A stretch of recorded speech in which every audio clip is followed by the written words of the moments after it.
Hello बच्चों, let's read this question. The question says, which of the following sets of quantum number is incorrect? Option A, B, C, D are given. The key concept for this question is quantum number.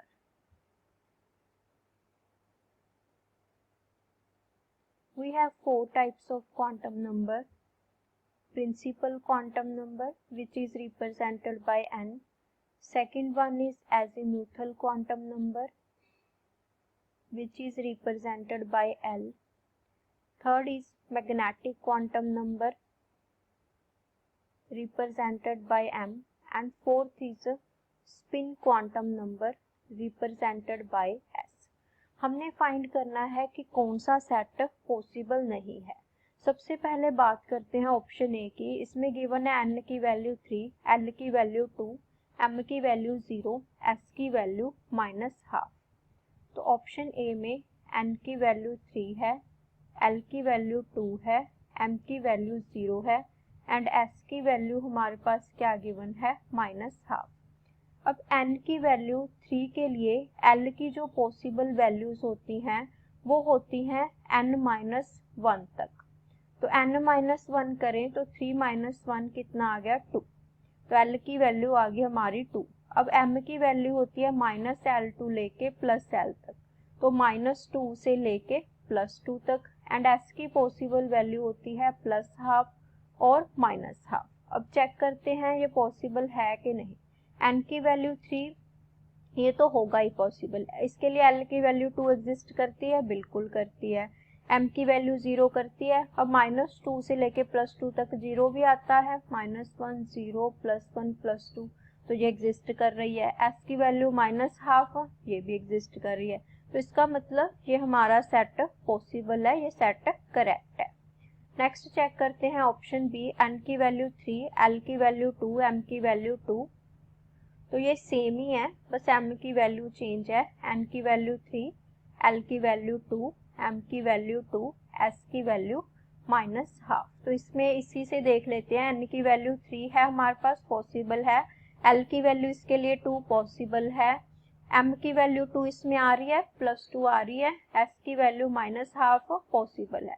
तो ये भी हमारा set है वो correct है और we can say possible है. तो ये भी ऑप्शन हमारा नहीं बनेगा. नेक्स्ट हम चेक करते हैं ऑप्शन सी. क्या है, n की वैल्यू 3, l की वैल्यू 1, m की वैल्यू 2, s की वैल्यू -12. तो n की वैल्यू 3 है, l की वैल्यू 1 है एंड m की वैल्यू 2 है, s की वैल्यू -12 है. तो अब इसमें देखते हैं n की वैल्यू 3 के लिए l का जो पॉसिबल सेट है वो होता है n-1. तो इसका मतलब n-1 का मतलब क्या हुआ, जो n-1 से छोटी टर्म्स है वो सारी पॉसिबल है. तो इसमें 0 1 2 तीनों पॉसिबल है. तो हमारे पास लेकिन m की वैल्यू -L टू +L होती है. तो l की वैल्यू यहाँ पे क्या है, 1 है. तो यहाँ पे पॉसिबल सेट क्या है, -1 टू +1 और s की वैल्यू +12 और -12. तो चेक करते हैं. n की वैल्यू 3 है, l की वैल्यू इसके लिए पॉसिबल है 1, पॉसिबल है.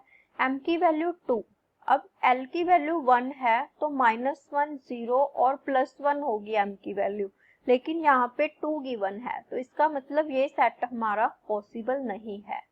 तो ये सेट हमारा पॉसिबल नहीं है. तो ये हमारा सेट क्या हो गया, इनकरेक्ट.